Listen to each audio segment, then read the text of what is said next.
I've just come up with a really, really good idea, which I will share with you now. And the really, really good idea is this. Usually, in an attempt to hoodwink, bamboozle, and sprinkle a little bit of production magic over these proceedings, I take a PNG of the slide that is like here. Yeah, it looks like that. And I have a source which just has that picture on it. And I try and switch them like while you're not looking, but it doesn't really work. So what I've decided is that I'll just have a single picture in here. It's quite easy to construct a single picture that goes in here. And then if I do a fade, let's say a fade, put it up a bit. So, yeah, okay. And then I just go like that. Oh, that is actually the same on both of them. That's because I've failed to. Yeah, alright. Even better. Even better than that. I did this whole thing and I failed to put the correct date at the top there. That wasn't going to fool anyone, was it? There we go. We'll go back. So yeah, that's what I'm going to do now. It's going to be a fade. And then I don't need to change it every week. I can just have the service intro bit. Just, yeah, like that. Yeah, it's cool. It's cool. Alright, nice. That's interesting. That's weird. Like, every scene transition is supposed to be a fade with a duration of 600 milliseconds. What happens if I press this? Sorry, I'm just playing with OBS now. Swipe, slide, stinger, fade. I actually quite like the idea of a slide. I wonder if that's a... Please enter the name of the transition. Slide. Yeah. Oh, right. Okay. No, okay. Cancel. We're not adding a transition. Why do they not have? Okay. Slide. Okay. Direction. Down. I think that would be good. Okay, click on that. What happens now? See, that doesn't go in down. What is the point of you asking me how I would like it? Down. Okay. Let's try it again. I don't know if that looks any better where you are, but it just looked like it just like dumped on me there. Okay. Anyway, yes. So, yeah. Welcome, brethren and sistren. Those who don't like to be pigeonholed.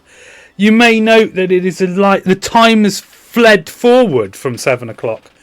I am shamefully late, unless you're watching this asynchronously, in which case how would you know, because I don't put this up till several days after the event. So it is absolutely just after 7 o'clock on the 16th of April 2025, definitely where you are right now, because that's how asynchronism works.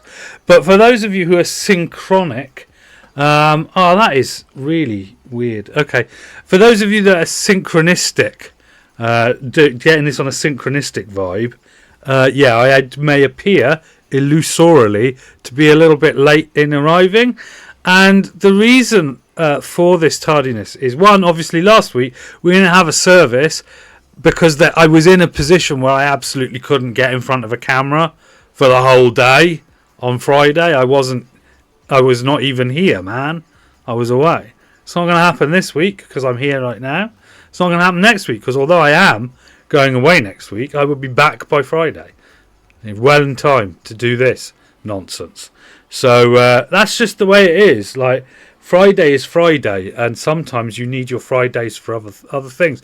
I think it's a cart before the horse kind of situation, I guess. But like, Sunday is traditionally reserved for you to be at home recuperating, ready to go sally forth once more. Whereas Friday, you're about to have the weekend, and I am, in fact, on holiday at the moment. I left my place of regular employ this afternoon. I'm on holiday now. So that vibe And the fact that I couldn't do it last week meant that I completely forgot that by 7 o'clock I'm supposed to be here talking to you bunch of reprobates. So there we are. So I'm here now. So I quite like that. I like the slide. I don't get lots of things about OBS, but one of the things I don't get the mostest is why you can only have one type of scene transition. Like, why do they think that's useful? I mean, I suppose you can click around with it while you're in one scene and say, next time I do a slide transition, I want to do something else. But anywho, so yeah, we have to do this, do we? We've got to do the disclaimer first, of course. This week's disclaimer is the disclaimer that tells you that other disclaimers are available. So yeah, if you want to know what the what the usual single disclaimer is, go and watch another one of the videos on YouTube of the services, because you've got a fairly good chance of hitting the actual disclaimer. I have been playing fast and also loose with the disclaimer for a few weeks now, but many of the older services have that. I should probably get back to just doing the normal disclaimer. What order of service for this week? We're going to start with our sermon, Deep Thoughts, as usual. After that, there will be an opening to the floor. Usually we would have a Faces of Eris, but she's gone to Eurovision this week. And so, I mean, we could say that the face of Eris is reflected in the very act of the goddess's most auspicious carnivalia, the Eurovision Song Contest. But that would seem to be a bit redundant, especially when we get to Deep Thoughts in a minute. And then following that, obviously, we're going to have the Reflective Tarot, and finishing the service as usual with the Weekly Sacrament. So there doesn't seem to be any noise in the peanut gallery right now, which is absolutely fine. So therefore, you absolutely cannot stop me moving on to Deep Thoughts. And Deep Thoughts this week does have accompanying slides, so we're going to stay in this with me in the top corner of your screen, and we're going to look at the great Eurovision conspiracy. Now, of course, conspiracy theories are a major part of Discordianism, and so are lies. So this sermon right here, we need to advise you up front. This isn't even a disclaimer. It's just a statement of absolute fact. It's made of lies. Having said that, it's totally based on completely true events and is thoroughly researched and fact-checked beyond reproach. No, it's not. See, it's full of lies. So that was your last warning. Okay? I will say things in this sermon as if they are true. And just to throw you off the scent, some of the things I say in the sermon are true established matters of historical record. However, I will be leavening this tedious and burdensome empirical fact with a lovely spicy layer of complete untruths and indeed complete falsehoods, because that is part of my job description. Just be aware. We are, of course, going to tell the story of Eurovision, which began in 1956 as a method of mass mind control organised by the shadowy EBU, who, of course, were a front of the global Illuminati. I mean, let's take on a meta, fourth wall breaking attitude here at the moment. As I said, in Discordianism, conspiracy theories are very important as part of the mix, and I think there's some controversy about what exact part that is, because I think there are many people who self-identify as Discordianism, who take conspiracy theories at face value. And I, of course, would like to exercise my papal authority to excommunicate those people, have they not already been excommunicado. Because that's not the point of conspiracy theories. Conspiracy theories are there to give people an obvious trail that they should be looking into things themselves. The common refrain of particularly the worst conspiracy theorists is do your own research, without considering that if someone were in fact to go and do their own research, they could find that the person is full of bullshit. So it's an endorsement made in bad faith that you will not in fact go and do your own research, and in the confidence, the bad faith confidence, that if you did go away and do your own research, you would find that it's a pack of lies. Therefore, the person endorsing you to do your own research is endorsing you to go away and discover what a liar they are. Weird. I mean, this is certainly the case here. You go away and do your own research and you will find no information on the internet. Actually, I did not. The one thing I didn't research was my lies. I didn't do a research to find if there is a conspiracy theory that believes that the European broadcasting, whatever it is, are a front for the global Illuminati. There may well be. That is exactly the kind of thing that conspiracy theorists absolutely love. So who knows? You might find that and say, "Oh, did you get it from this?" I go, "No, I didn't even look. I just made it up." So there we go. So yeah, in 1963, because obviously that is the year in which Eris revealed herself. Well, probably the year, maybe the year, somewhat the year. Depending on which source you listen to, it might have been the year, or it might have been an earlier year. Some cases it might have been a later year. But we'll play along, right, for the sake of this story.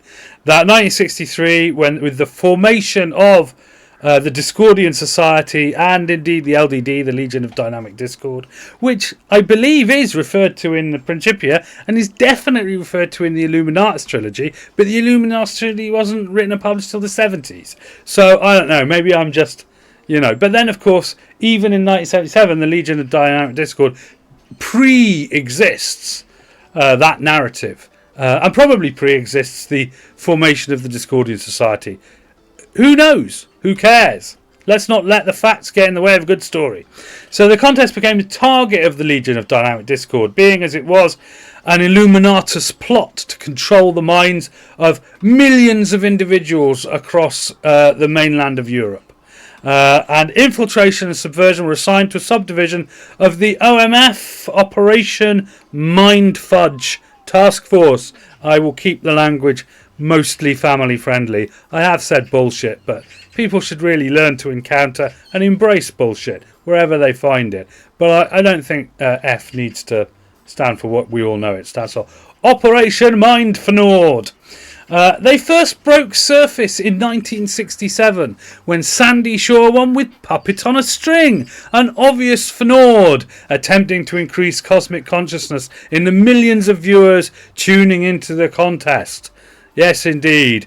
I, of course, being a streamer and sort of by tangential YouTuber, I can't play you a bit of Sandy Shaw's Puppet on a String. But if you go away and find it and listen to it, you will be able to hear that they've employed high vibration flutes and a hypnotic rhythm along with a lyric endorsing the mantra, "I'm just a puppet on a string." Yeah. And although it is dressed up in the sugary coating of novelty pop, it is quite obvious that it is a mind-cracking device that is there and in order to attempt to induce a consciousness that we are all puppets, we are all robots, but we have within our grasp the power to turn that around and become magicians. And Sandy was singing that. Did she know? We don't know if she knew that she was working on behalf of Operation Mindflip. We don't know I never realised that before, but in the Time Warp, the song from the Rocky Horror Show, with a bit of a mind flip, you're into the time slip, which is fine, or whatever it is. If they rhyme flip with slip, but obviously by mind flip, he means mind, and that's a word that rhymes with duck.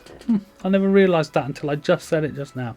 You're all welcome for the sharing of wisdom. So yes, fast forward to 1974, the first major effect of this Legion of Dynamic Discord infiltration came in 1974, where the Portuguese entry E Depois do Adeus, however that's really said, I don't know, but we're just doing the story here, okay? I can't be responsible for Portuguese pronunciation. In fact, most of the people I found this from won't tackle the title, was repurposed as the signal to commence a coup in Portugal.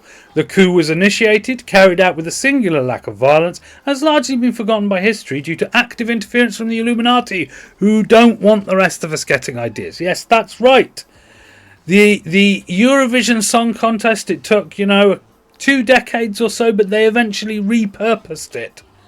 They eventually repurposed it from a mind control device to one that brought class consciousness and active political change to one of the member countries, sending seemingly innocent popular music up for this award. And that part there is actually true. But maybe it's lies, because I've already warned you that there's truth and there's lies.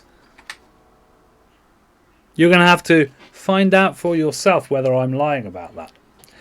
Aside from the coup, the period between 1967 and 2006 marked a long and drawn-out war between the LDD and the Illuminati. The eventual victory of the Legion of Dynamic Discord being marked by Lordi's Hard Rock Hallelujah. Yes, that's right. All you have to do to see the marks of this secret war, secret sub-war, like a department of war, a battle in an ongoing global war between the Discordians and the Illuminati, is evident just by looking at the songs that were entered into each individual Eurovision Song Contest. Obviously, pre-1967, you could put pre-1963. It's Illuminati all the way down. And then from 1963 you can sort the songs into buckets.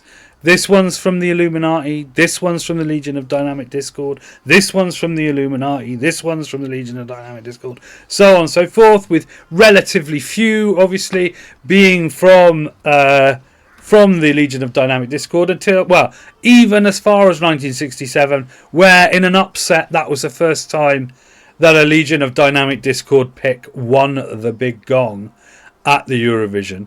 You will notice that during that period, up until about 2006, there was a vociferous argument about the cultural worth and significance of the Eurovision Song Contest that was ongoing and even went past 2006. Although 2006 did have that kind of what the fudge quality when Lordi took the big prize, and everyone was a bit stunned. They were a bit like, well, okay, that's a fun novelty rock song. Not the kind of thing you'd expect would win Eurovision. And the reason, of course, I don't know if you remember, but I do, that year 2006 was a particularly bonkers Eurovision showing, because the Illuminati had kind of been beaten back. Every country had managed to get some crazy nonsense into the running. And 2007 weren't much different, because when Lordi won, everybody wanted a piece of that chaos pie. Eristic vibes all over the place. After that, there was some pushback. You'll see that, it goes back and forth. But I think, the pandemic really helped out here, but, has been strong. So what have we got here? Since then, the Illuminati have been desperately trying to wrest back control. But key points, there were key victories in this ongoing war where the Illuminati have been back foot. Conchita Wurst, Rise Like a Phoenix, and Netta with Toy winning the contest showed that the Operation Mind Fudge is in full swing, and the contest to date remains in control of the LDD's Eurovision division, aka ED, erectile dysfunction. Hail Eris. All hail Discordia.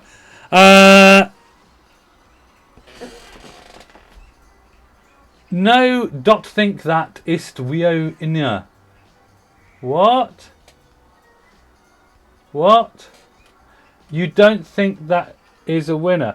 Yeah, Rise Like a Phoenix won that one in like 2012, I think, 2014, and Netta won in 2018. I want to say it's wrong. What's wrong? What's wrong? Which? Everything is wrong. Wrong. Okay, that's nice. Are you even real? No. We've been quite clear on this point. As you've walked in late, TF2 Real Gamer, everybody, give it up. Give it up for the congregation. That's the word.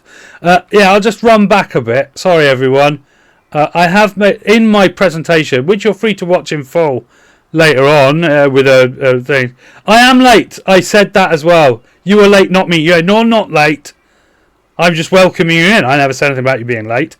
Okay, you're late to the presentation because I obviously started the presentation. But anyway, yeah, this was the first slide. This sermon that I'm doing now, it's made of lies. Okay? And then that middle statement, that's a lie. Just to make sure your lie detection is firing on all cylinders. Okay, so I just had to run that back because we got a live participant. And they might not have been aware that the whole thing was lies. So, yeah, you're welcome to take further issue with that later on. But yes, so obviously, as I've said, this was a sermon on the subject of the great Eurovision conspiracy and how the Eurovision Song Contest is quite obviously an ongoing trench warfare between the Illuminati and the Legion of Dynamic Despot. What's the point of doing a presentation if everything is fake and a lie? I don't know, ask TED Talks. So I mean, that's the point, really. What presentation isn't on some level fake and a lie? What is the point of all those posts on the internet about things being headcanon? All I'm doing is doing a sort of fanfic headcanon, which does totally map to the situation.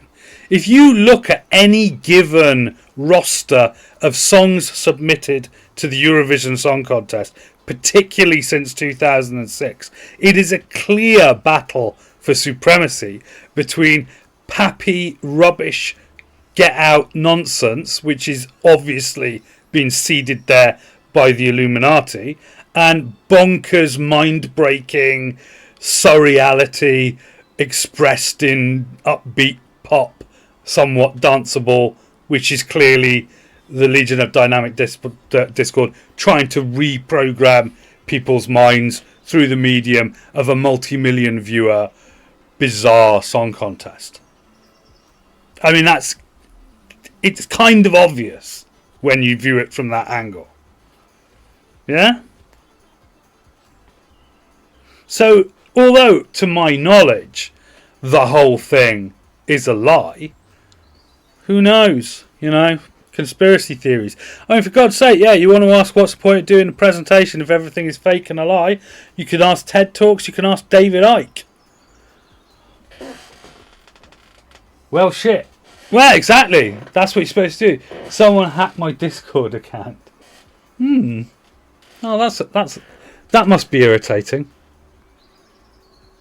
I watched a video the other day about presented by Adam Conover, in which he boldly made the claim that group chats were ruining everyone's life, and he was talking about, you know, how people were addicted to group chat because you got lots of dings and notifications because of the vast participation of all the people chatting in the group chat. And I'm like, I'm so ADHD. I've always, like, Discord for me, just a massive failure. I cannot do it because you say, well, you can say anything. Here's the topic. Just let yourself go. Say whatever you like. I'm like, why? I don't know any of these people. What the hell, man? I have nothing exciting to say about pretty much any subject. I mean, anyone who comes here every Friday night knows that. Hey, TF2 Real Gamer 2022. I have nothing to add. It's just like my opinion, man. So yeah, if somebody hacked my Discord account, you'd instantly be able to tell on all the Discords I'm on, because I might actually start saying something. Initiated. That Eno M Koney, he's gone really interesting recently. Yeah, it must have had his account hacked, because he would never be this interesting. That's how people would know. So I guess we open the gates now. The great Eurovision conspiracy. Time to ask Qs, or to pose Qs, and receive As, if you have any on that. I don't know what happened. I should really probably. The congregation has spoken. What is the consequence of having your Discord account hacked? What does one do about that? Does one try to reclaim the hacked account, or do you just like burn it all down, start again? How did they get around the 2FA? I'd be really annoyed if you say, well, they did this. You don't know how they got around the 2FA. Oh. Worrying. I have my debit card there. I didn't know you could put card tokenizations into Discord. I suppose it makes sense for when you want to, I don't know, nitro a server or whatever. I'm sure there's other things you can pay for on Discord. I don't know. As you know, I don't know anything about it. I'm too old and too ADHD to use Discord. That's very bad to hear.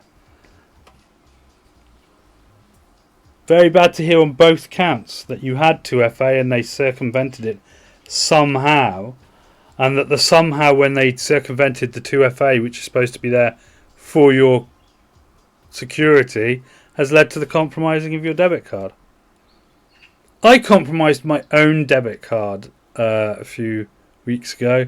I stupidly got a mail that purported to be from TV licensing, because we have to have TV licenses in the UK. It's a whole thing. Don't ask me to explain. I don't even really understand it myself. And I just put my card details in without thinking, hang on, that's not the MO of TV licensing. I thought that literally after I'd pressed submit. I was like, shit. I don't even know the email of the account because I have so many. I mean, not that having multiple email accounts is lying, but it is like that thing of one of the reasons why you're told not to tell lies is because you have to keep track of them, and you don't want to say the wrong thing to the wrong person about the wrong lie. And it's probably similar with that. You don't want to have 50 email accounts because you've got to remember which email account you logged into what with. Oh, well, that is all very tedious for you. And it was very tedious for me when I did myself in the kneecaps. At least you've been the target of an attack, whereas I did it to myself, and then I instantly cancelled the card and got a new one sent to me, and it didn't fucking turn up in the post. So I'm using swears now. What was the point of the earlier part of the sermon where I said, I'll keep it family friendly if I'm now going to swear? Never mind. It didn't turn up. I ordered a second one and that did turn up, but that meant I was without a card for about 10 days. Well, without a debit card. I have a credit card, so I used that instead and just paid it off with the money that I didn't spend out of my actual bank account. So there's only one email that I would probably use for Discord. So it's probably that if it was ever to get compromised. Which it probably won't, because they'll probably find it quite difficult to get anything out of my Discord because there's nothing in my Discord. I've got to sort this out, man. Okay, cool. Well, if you need to do stuff, what the hell are you doing in a, you know, this is the point. I mean, I guess if you're of some religious paths, they'd be like, oh no, your spiritual health should be important. Wait to sort your credit card out. But we're not like that here at the Church of Discordia.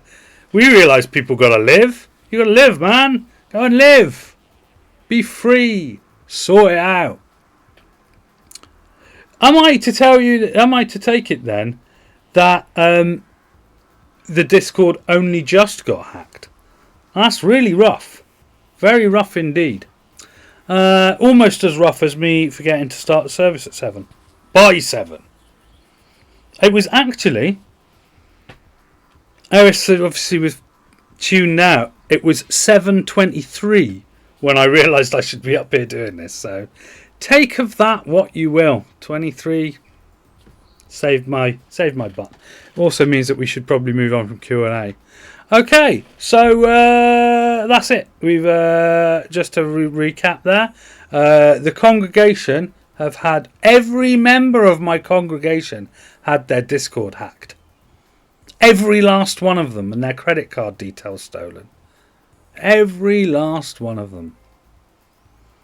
It's weird as well. It's just after I posted that meme the other day in the highly private and secret SWDP subforum about, you know, getting your Stormtrooper name by posting all your Discord credentials and your debit card number, and then like running them together, you get your Stormtrooper designation from. That's not really a thing. I didn't really do that, and there is no highly secret SWDP forum. As I've already explained, I'm not very good at that stuff. So there we go. So as usual, 5 cuts and splices, and then a cut. 5 shuffle and splices, and then a cut, and that has led to this card being at the top of the deck. Sum of all noobs. What does the DP stand for?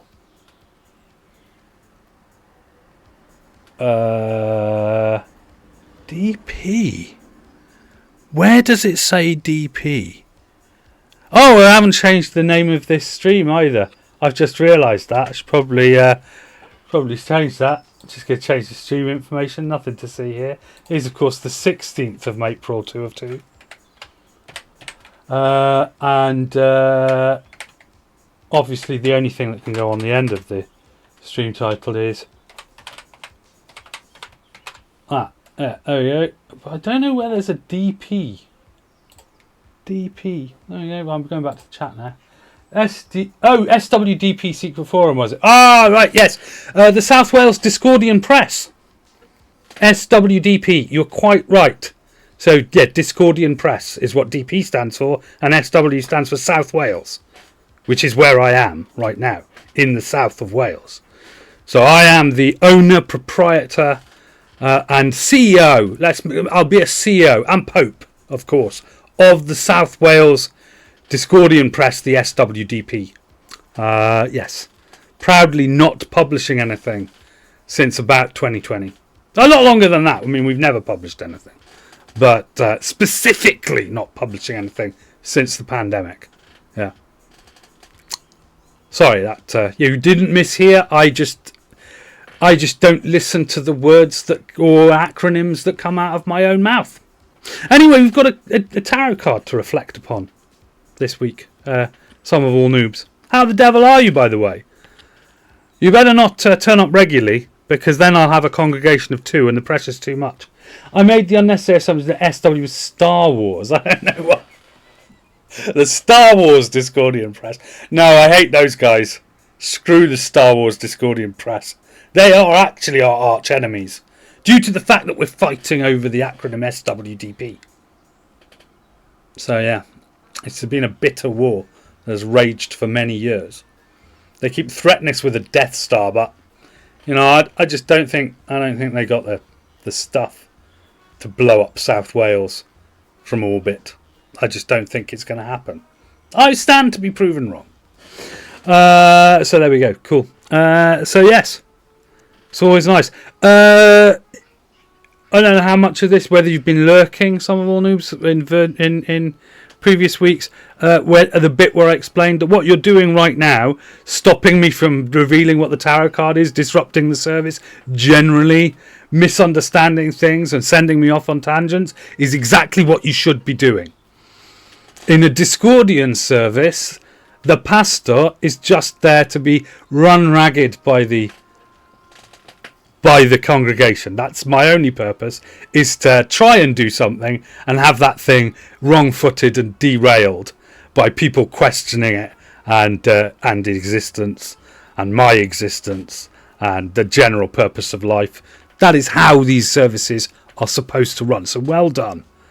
A gold star for you, some of all noobs, for bringing that to my attention. But now I have the tarot card, so we're going to see the weekly reflective tarot card. And as we have some of all noobs who has been inquiring as to the exact nature of the SWDP, which is a very dangerous route, which could lead to men in raincoats following you into random buildings or what have you. Just be advised. If you're feeling a bit paranoid, there's probably a reason. But yes, because of this, I shall just reiterate the purpose of reflective tarot. We call it reflective because we maintain that all we're looking at in the symbolism is a reflection of something. It is supposed to resonate with us, and indeed, if there is any spooky action at a distance or any kind of relevance that we find to the symbol that strikes to the nub of any matter that is troubling us right now, comes from within us. And all the symbol did was reflect that back at us. Okay, so that's where we're going with this right now. But we don't know what the card is yet, so we can't have that feeling that an inner part of us has been revealed. So I'm going to do this now. Oh, okay, interesting. Oh, joyous. The Nine of Pentacles. So, as you may or may not be aware, the 9 is the... What I should do is hand it... Oh, there we go. That's it. That's where we want to put it. Oh, I don't want to cover it. This is the first live stream I've been to. My first change show was YouTube video. Contractually on April-based 50th and doing a number-based commentary. I remember, and I did mention it in the following live stream, which obviously I've also sent to... You know where you are. You don't need a previously. You've been here. So, yes, welcome in to the E-Chapel, where we're looking at the 9 of Pentacles this week. And what a joyous card it is. Because the 9 is the number of near completion. And completion has different implications depending on which suit vibe comes with it. But in Pentacles, it is very, very auspicious. Now, the 10 of Pentacles is a symbol of the completion of material comfort and is often associated with kind of reaching an end point, like a point of material stasis where change is not really possible anymore. But that's fine because it's the card of sort of material, emotional security and comfort. So it's quite a good thing to have ticked off your bucket list. And I think the problem with then is you have to go hunting around for in what sense is my material and emotional security comfort complete? What does that even mean? The tree that you have planted that you may never sit in its shade has grown, that kind of thing. It's all very philosophical. Whereas the 9 says close but no cigar. It says you've nearly reached that place. Or it is a symbol of nearly being at that place of complete material and emotional security that you may... we all crave. We all crave emotional and material security. We would not be human were it not so. And so the 9 is a lovely one because the point is, I feel that 10s often... Well, in the case of swords, for example, the meaning of the 10 of swords is case closed. You think there's a question? There's no question. You think there's a problem? No, there's no problem because the problem no longer exists because it's over. Yeah? And it's that sense of complete, like there's no more to be done. There's no more to be thought about. There's nothing left to wrestle with. You can either see that as a boon or a curse. in this case. But in the 9, there's that one missing, the one detail.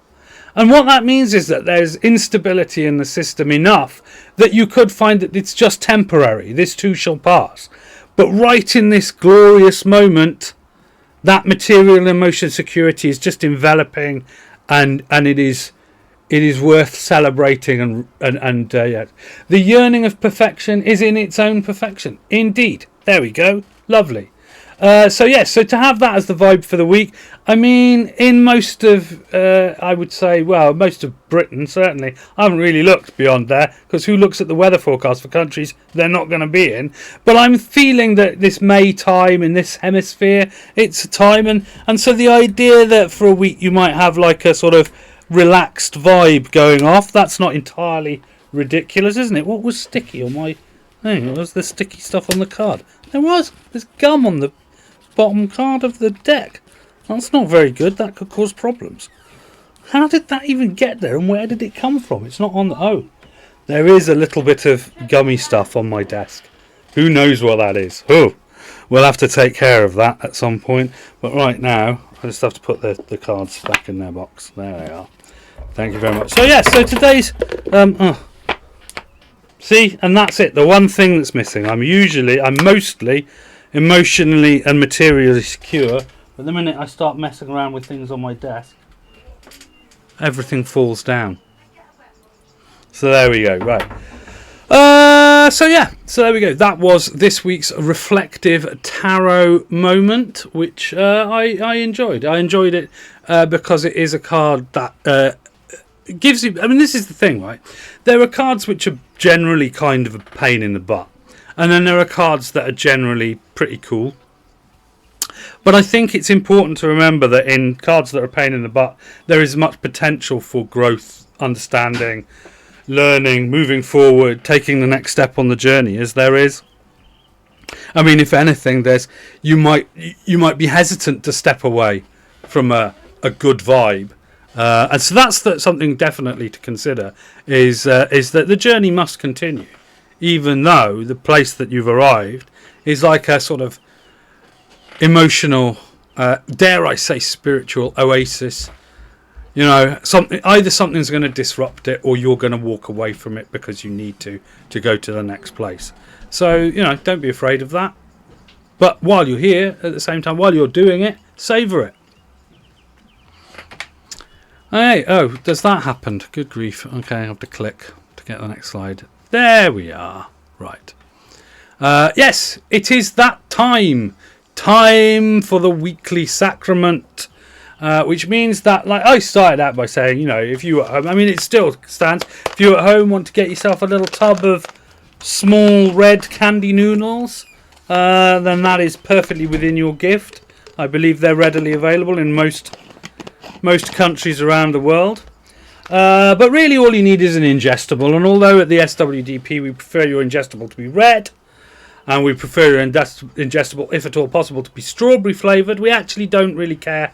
Those are just guidelines. We're not going to frown upon you for having something that's minty or lemony or any other kind of flavour. The key point is, though, that it is quickly ingestible at the point of the sacrament, such as this. And when we say the mantra for the SWDP sacrament, which is, I could not find a hot dog, not even with a bun, so I consume this random ingestible, because devotion comes with fun.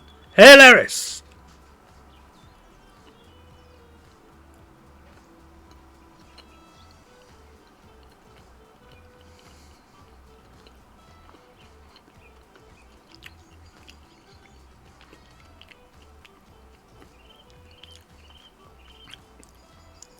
Well, there it was.